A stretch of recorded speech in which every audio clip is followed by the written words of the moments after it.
الحمد لله رب العالمين ولا عاقبة للمتقين ولا عدوان إلا على الظالمين. أشهد أن لا إله إلا الله وحده لا شريك له ولي الصالحين، وأشهد أن سيدنا محمدا عبده ورسوله صلى الله عليه وسلم. وبعد، jana kidogo tulieni, kuna maelezo mengi sana, tulie kidogo dakika chache sana, watu kaangaike kutafuta futari inshallah. Maarufu wake imekuja wakati wake, wakati wa Ramadhani, inaelezea kuhusu Ramadhani na funga yake na fadhila zake. Na kama tunavyojua, Ramadhani haikuja tu kwamba watu wanatakiwa mfunge si mkae na njaa, hapana. Kwa sababu funga zipo nyingi, ziko funga ambazo Mtume sallallahu alaihi wasallam alifunga na tukatakiwa tumuige Mtume sallallahu alaihi wasallam tufunge, lakini watu hawafungi. Japokuwa yantiku anil hawa illa wahayyuha, hafanyi kwa matamanio yake Mtume sallallahu alaihi wasallam, bali kutokana na wahi Mwenyezi Mungu. Lakini kwa sababu haipo kwenye Qur'an, kasema tu Mtume tufunge labda funga fulani, funga ya Ashura. Wanaofunga ni wachache. Hiyo bwana, ukifunga utapata thawabu, lakini usipofunga hupati dhambi. Yani wanaichukulia watu ize. Lakini hii hapa, hii funga ya Ramadhani, Bakara 183, Mwenyezi Mungu anasema ya ayyuhalladhina amanu kutiba alaykumus siyamu kama kutiba alal ladhina min qablikum la'allakum tattaqun. Enyi mlioamini, naona hapo walioamini, kama waliokuwa hawajaamini hiari yao. Kwa sababu umma wote unauona sasa hivi duniani, more than 7 million people ambao duniani wapo, huu ni umma wa Muhammad sallallahu alaihi wasallam. Hakuna umma wa Musa hapa, hakuna umma wa Isa, hakuna umma wa Daudi, hakuna umma wa Suleiman. Huu ni umma Muhammad sallallahu alaihi wasallam. Lakini ndani yake ndio wale aliowataja Mwenyezi Mungu Subhanahu wa Ta'ala, ya ayyuhalladhina amanu. Ndani yake kuna walioamini katika Waislamu, na ndani yake kuna Waislamu ambao hawajaamini wala hawafungi wao, na kuna ambao sio Waislamu lakini wote ni umma wa Muhammad. Sasa kama familia, unaweza kuwa na watoto wako ukaambia wengine osheni vyombo, wengine wakaosha, wengine wakakataa, ukawatuma, wengine wakakataa, wengine wakakubali kuwatuma. Huu ni umma.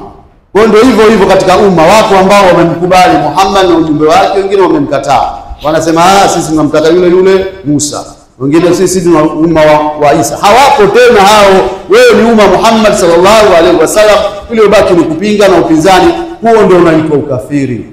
Kafir maana yake kukufuru, kupinga, unbeliever, wasioamini. Sasa Mwenyezi Mungu atangulia sema ya ayyuhalladhina amanu kutiba alaykumus siyam, enyi mlioamini mmeandikiwa. Yani kitu kikiandikwa maana yake tayari kalamu imefanya kazi, ishaandika hiyo amri.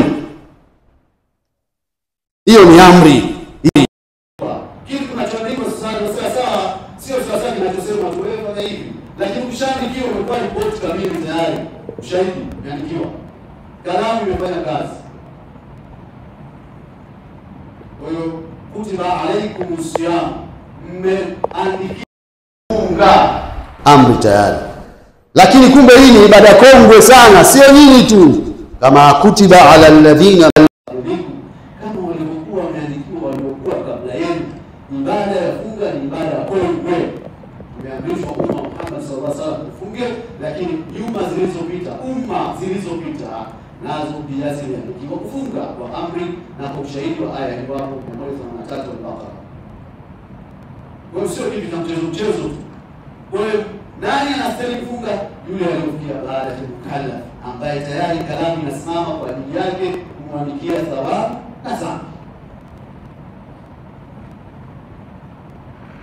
Na wewe kijana ambaye unatakiwa ufunge, unatakiwa ufunge. Yaani unatakiwa ufunge, halafu wewe mwenyewe ndiye kwamba natakiwa kufunga, wakati umefika mimi sasa naandikiwa dhambi.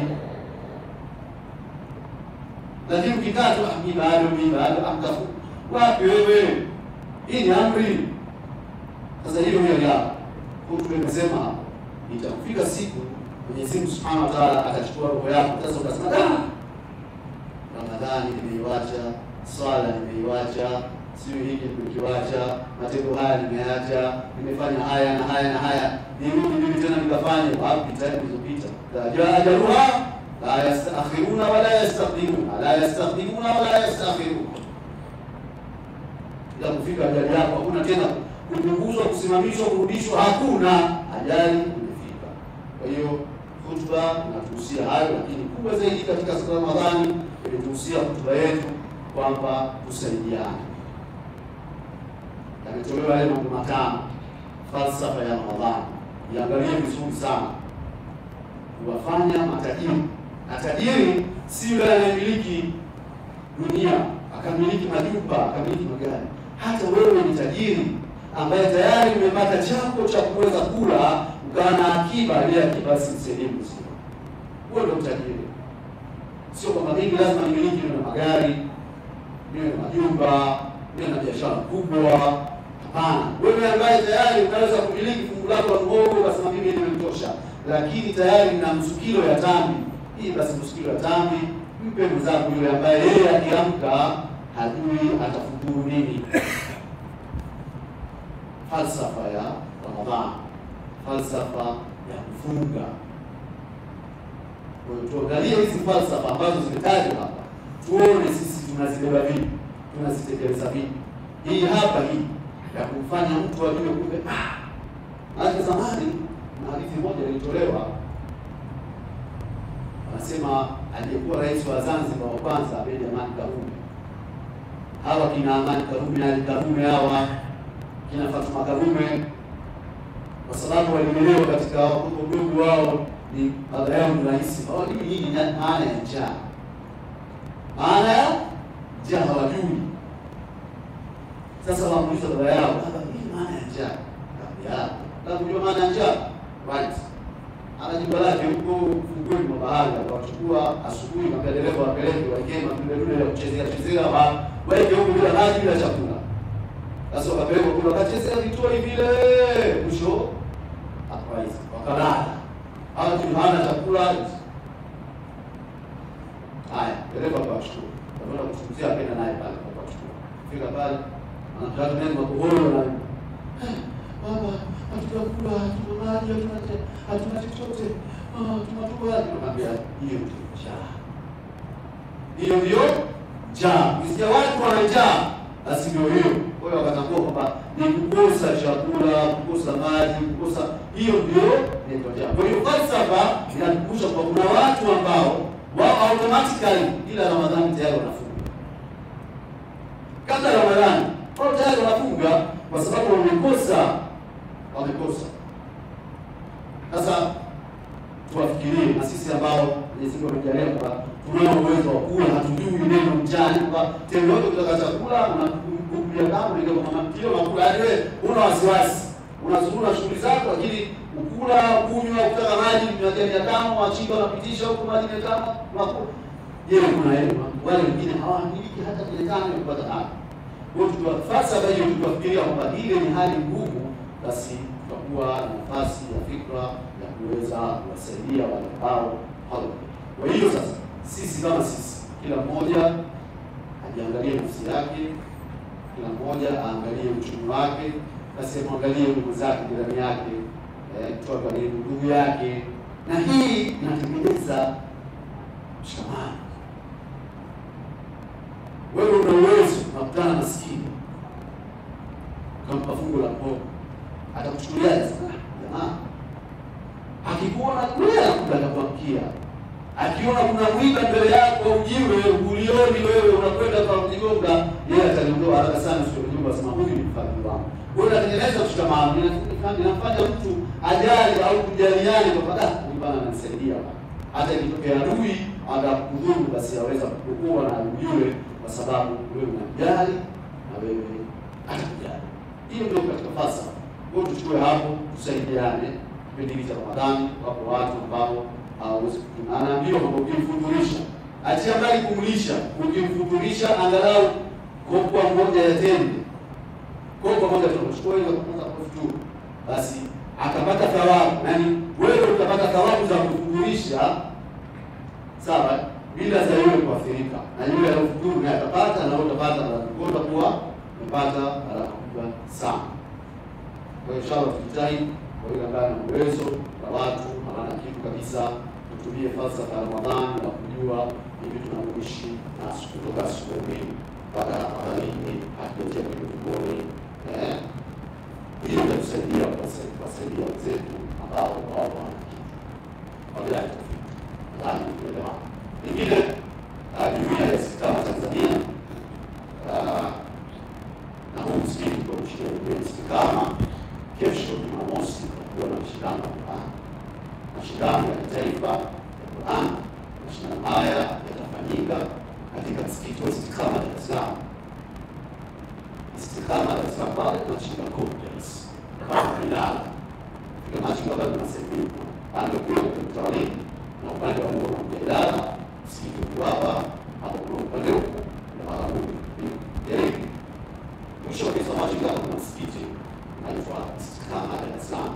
Mashindano ya pale mashindano ya kitaifa kwa mbalimbali kwa kushiriki kwa vyuo vyetu. Hata sasa sio tunarudi kutoka madrasa nyingine au kutoka nje ya taasisi madrasa zetu zilizopo Tanzania, Mwanza, mpaka Shinyanga, Singida, Tanga, Mpemba, Dar es Salaam, Dodoma na sehemu nyingine kutoka Tanzania. Kutakuwa na vijana pale mashindano mashindano sisi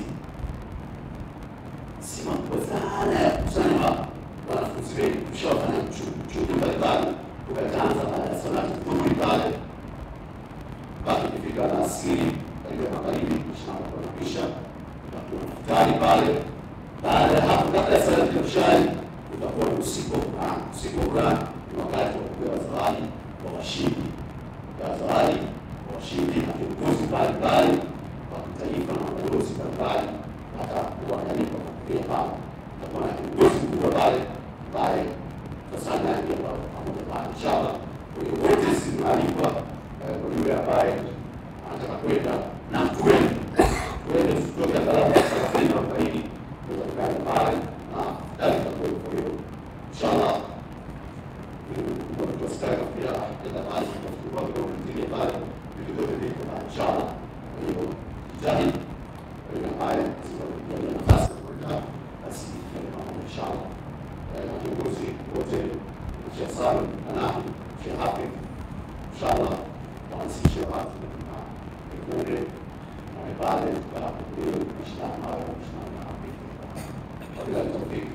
Assalamu alaykum wa rahmatullahi wa barakatuh.